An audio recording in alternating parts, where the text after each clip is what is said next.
ഏതു ഭാഷയിലായാലും ശരി, ചില സിനിമകൾ പഴയ ഏതേലും സിനിമയിൽ നിന്ന് കോപ്പിയടിച്ച് ചെയ്യാറുണ്ട് ചില സംവിധായകർ.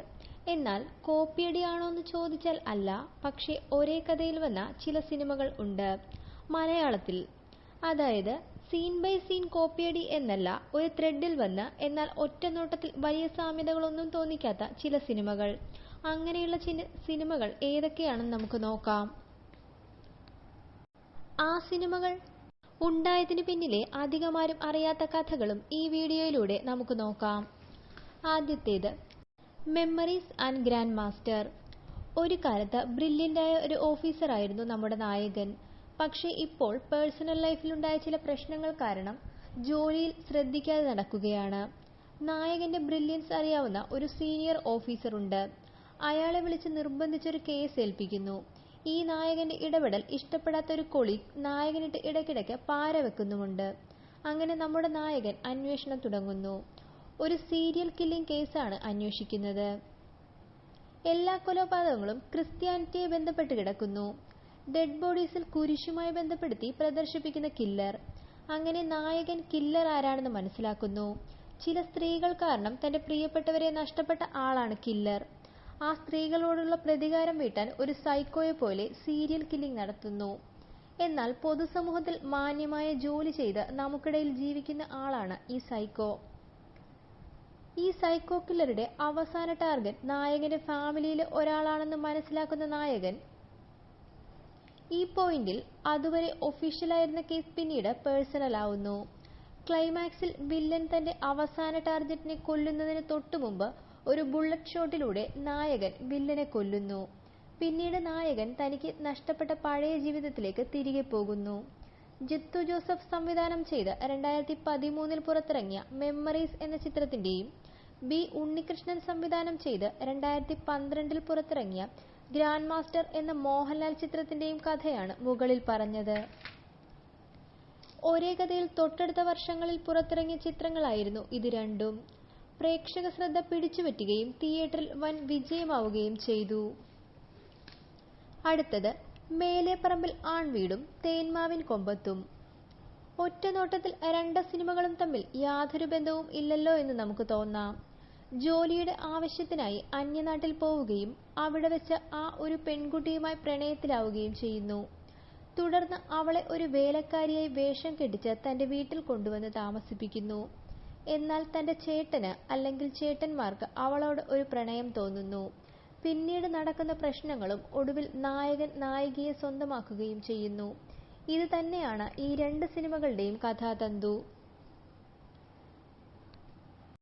മേലെപ്പറമ്പിൽ ആൺവീട് എന്ന ചിത്രത്തിലെ വീട് ഗാനരചയിതാവ് ഗിരീഷ് പുത്തഞ്ചേരിയുടേതാണ്.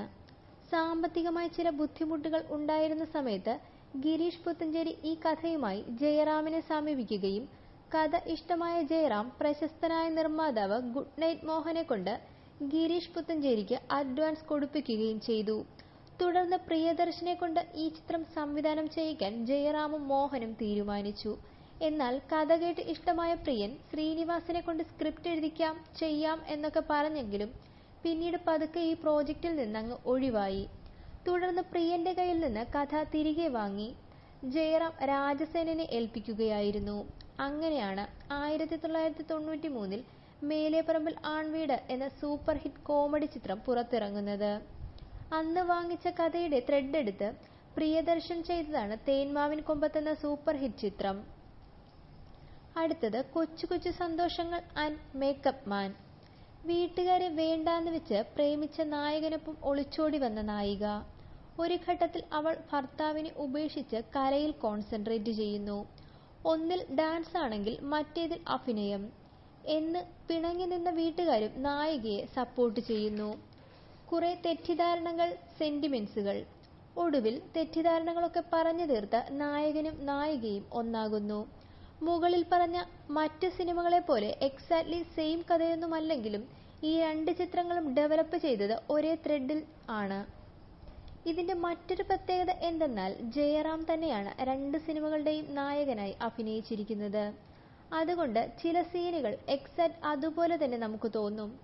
മേക്കപ്പ് മാൻ കാണുന്ന പ്രേക്ഷകർക്ക് ചില സീനുകളിൽ കൊച്ചു കൊച്ചു സന്തോഷത്തിലെ പെട്ടെന്ന് ഓർമ്മ വരും. സത്യൻ അന്തിക്കാട് സംവിധാനം ചെയ്ത് 2000-ൽ റിലീസ് ചെയ്ത ചിത്രമാണ് കൊച്ചു കൊച്ചു സന്തോഷങ്ങൾ. CV ബാലകൃഷ്ണന്റെ കഥയ്ക്ക് സത്യൻ തന്നെയാണ് തിരക്കഥ രചിച്ചത്. 11 വർഷങ്ങൾക്കിപ്പുറം 2011-ൽ റിലീസായ മേക്കപ്പ് മാന്റെ സംവിധായകൻ ഷാഫി ആയിരുന്നു. സച്ചി സേതു കൂട്ടുകെട്ടിലായിരുന്നു ഈ ചിത്രത്തിന്റെ തിരക്കഥ. ഈ 2 ചിത്രങ്ങളും വിജയിക്കുകയും ഇന്നും കുടുംബ പ്രേക്ഷകരുടെ ഇഷ്ടചിത്രം കൂടിയായി മാറുകയും ചെയ്തു. അടുത്തത് ജോമോന്റെ സുവിശേഷങ്ങളും ജേക്കബിന്റെ സ്വർഗരാജ്യവും. ഈയിടെ കണ്ട വമ്പൻ കോയിൻസിഡൻസ് ആയിരുന്നു വെറും 8 മാസത്തെ ഗ്യാപ്പിൽ ഒരേ കഥയിൽ വന്ന ജേക്കബിന്റെ സ്വർഗരാജ്യവും ജോമോന്റെ സുവിശേഷങ്ങളും. ഭയങ്കര സെറ്റപ്പിൽ ബിസിനസ് ഒക്കെ ആയിരിക്കുന്ന റിച്ച് ഫാമിലി. അപ്പന്റെ ബിസിനസ് ഒന്നും നോക്കാതെ ഉഴപ്പി നടക്കുന്ന വായി നോക്കിയായ മകൻ. ഒരു ഘട്ടത്തിൽ അപ്പന് ബിസിനസ്സിൽ ഒരു പിഴവ് സംഭവിക്കുന്നു. വേറെ വഴിയില്ലാതെ നാടുവിടുന്നു. ഉഴപ്പനായ മകൻ ബാധ്യതകൾ ഏറ്റെടുത്ത് ബിസിനസ് ചെയ്ത് അപ്പന്റെ കടമൊക്കെ വീട്ടുന്നു. ശുഭം. ഇത് തന്നെയാണ് 2 സിനിമകളുടെയും വൺ ലൈൻ. ജേക്കബിന്റെ സ്വർഗരാജ്യം വിനീത് ശ്രീനിവാസൻ സംവിധാനം ചെയ്തപ്പോൾ ജോമോന്റെ സുവിശേഷങ്ങൾ സംവിധാനം ചെയ്തത് സത്യൻ അന്തിക്കാടായിരുന്നു. ഇതിൽ ആദ്യം റിലീസ് ആയത് ജേക്കബിന്റെ സ്വർഗരാജ്യം ആയിരുന്നു. 2016 ഏപ്രിൽ 8-നായിരുന്നു. 8 മാസങ്ങൾക്കിപ്പുറം ജനുവരിയിൽ ജോമോന്റെ സുവിശേഷങ്ങളും വന്നു. സ്ഥിരമായി ഫാൻ ഫൈറ്റ് നടക്കാറുള്ള നിവിൻ പോളിയും ദുൽഖർ സൽമാൻ എന്നീ യുവ താരങ്ങളാണ് ഈ 2 സിനിമകളിലും അഭിനയിച്ചിരിക്കുന്നത് എന്നത് ഫാൻസിന് അടി നടത്താൻ ഒരു കാരണവും ആയി. വിനീത് ശ്രീനിവാസൻ ജേക്കബിന്റെ സ്വർഗരാജ്യം ചെയ്തത് അദ്ദേഹത്തിന്റെ കൂട്ടുകാരന്റെ ജീവിതത്തിൽ നടന്ന യഥാർത്ഥ ജീവിതകഥയെ ആസ്പദമാക്കിയായിരുന്നു. എന്നാൽ ജോമോന്റെ സുവിശേഷങ്ങൾക്ക് സ്ക്രിപ്റ്റ് എഴുതിയത് ഡോക്ടർ ഇക്ബാൽ കുറ്റിപ്പുറവും. ജേക്കബിൽ ദുബായ് ആണ് കഥ നടക്കുന്നതെങ്കിൽ ജോമോന്റെ സുവിശേഷങ്ങളിൽ കൊച്ചിയിലാണ് കഥ നടന്നത് എന്നത് ഈ ചിത്രങ്ങൾ തമ്മിലുള്ള മറ്റൊരു വ്യത്യാസമാണ്. എന്തായാലും 2 സിനിമകളും കുടുംബ പ്രേക്ഷകർ ഇരുകൈയും നീട്ടി സ്വീകരിക്കുകയും തിയേറ്ററുകളിൽ സൂപ്പർ ഹിറ്റാവുകയും ചെയ്തു. അടുത്തത് എബി ആൻഡ് വിമാനം. ശരിക്കും ഒരേ കഥയെ തന്നെ തിരഞ്ഞെടുത്ത് 2 രീതിയിൽ ചെയ്ത സിനിമകളായിരുന്നു ഇവ രണ്ടും. വിനീത് ശ്രീനിവാസൻ നായകനായ എബി, പൃഥ്വിരാജ് നായകനായ വിമാനം. സജി തോമസ് എന്ന ബധിരനും മൂകനുമായ ഇടുക്കിക്കാരന്റെ ജീവിതകഥയാണ് ഈ 2 സിനിമകളും പറഞ്ഞത്. സമൂഹം കുറവുകളുള്ള കുട്ടിയായ നായകൻ തന്റെ സ്വപ്നത്തിനു വേണ്ടി പ്രയത്നിക്കുകയും ഒടുവിൽ അതിൽ വിജയം കാണുകയും ചെയ്തതാണ് 2 സിനിമകളുടെയും കഥാതന്തു. പറക്കാൻ ഇഷ്ടപ്പെടുന്ന ഒരു കുട്ടി വളർന്നു വരുമ്പോൾ പറക്കണമെന്ന അവന്റെ ആഗ്രഹവും വളരുന്നു. ഒടുവിൽ പറക്കണമെന്ന അവന്റെ ആഗ്രഹം സഫലീകരിക്കാൻ അവൻ സ്വന്തമായി ഒരു വിമാനം ഉണ്ടാക്കാൻ ഇറങ്ങിപ്പുറപ്പെടുകയാണ്. അതിൽ അവൻ നേരിടേണ്ടി വരുന്ന പ്രതിസന്ധികളും അവന് നഷ്ടമാകുന്ന പ്രണയങ്ങളുമൊക്കെയാണ് 2 സിനിമകളുടെയും കഥ. ഒരു എയർക്രാഫ്റ്റ് ഉണ്ടാക്കുന്നതിന് വേണ്ടി ശ്രമിക്കുന്ന നായകൻ ഒടുവിൽ എല്ലാ പ്രതിസന്ധികളും മറികടന്ന് താൻ നിർമ്മിച്ച എയർക്രാഫ്റ്റിൽ പറന്നു പോകുന്ന ഇൻസ്പിറേഷണൽ മൂവിയായിരുന്നു രണ്ടും. ആ സമയത്ത് 2 സിനിമയുടെയും അണിയറ പ്രവർത്തകർ ഇതേച്ചൊല്ലി തർക്കങ്ങളും കേസുകളും ഒക്കെ നടന്നിരുന്നു. അങ്ങനെ 2 സിനിമകളിലും കുറെ മാറ്റങ്ങൾ വരുത്തിയിരുന്നു. പക്ഷേ എന്തൊക്കെയായാലും 2 ചിത്രങ്ങളും തിയേറ്ററിൽ വലിയ വിജയമൊന്നുമായില്ല. മലയാളത്തിൽ ആദ്യമായി ഒരു സിനിമയ്ക്ക് ഒരു ദിവസത്തെ ടിക്കറ്റ് ഫ്രീ ആയി കൊടുത്ത പ്രമോഷൻ നടത്തിയ വിമാനവും പ്രതീക്ഷിച്ച വിജയമൊന്നും നേടാൻ കഴിയാതെ തിയേറ്ററിൽ വിടുകയായിരുന്നു. 2 സിനിമകളും സംവിധാനം ചെയ്തത് പുതുമുഖ സംവിധായകർ ആയിരുന്നു. നിരവധി സിനിമകളിൽ പ്രിയദർശന്റെ സംവിധാന സഹായിയായി പ്രവർത്തിച്ച ശ്രീകാന്ത് മുരളിയായിരുന്നു എബിയുടെ സംവിധായകൻ. പ്രശസ്ത എഴുത്തുകാരൻ സന്തോഷ് ഏച്ചിക്കാനത്തിന്റേതായിരുന്നു വിമാനം.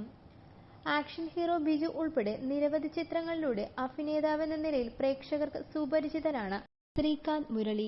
വിമാനം എഴുതി സംവിധാനം ചെയ്തത് പ്രദീപ് എം മുരളിയായിരുന്നു. അപ്പോൾ ഇതൊക്കെയാണ് ഒരേ കഥയിൽ മലയാളത്തിൽ വന്ന സിനിമകൾ. ഇതുപോലെ നിങ്ങൾക്കറിയാവുന്നവ കമന്റ് ബോക്സിൽ ചേർക്കൂ.